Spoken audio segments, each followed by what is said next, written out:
Ilang personalidad at programa ng GMA Network ang kinilala sa ika-8 ComGuild Awards. Itinanghal ang GMA News anchor at host na si Jessica Soho bilang Best Female News Presenter. Siya rin ang nag-uwi ng pinakabagong award na Most Popular Television Personality of the Year. Hindi naman nakadalo sa okasyon, nagbigay rin ng mensahe sa isang video si Miss Jessica Soho.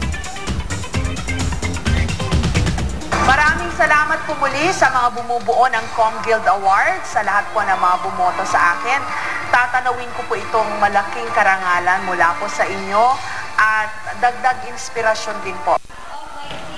Sa ikalawang pagkakataon naman, itinanghal si Cara David bilang Best Female Field Reporter. At sa ikatlong sunod na pagkakataon, iginawad sa 24 oras ang karangalan bilang Best News Program of the Year.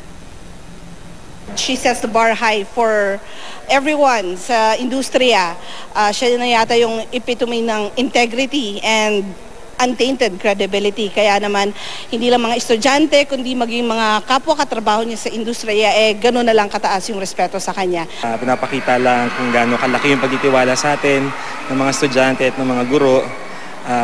Kaya lalo pa natin pagbubutihin yung ating pangako na maghatid ng balitang walang kinikilingan, walang pinoprotektahan, serbisyong totoo lang.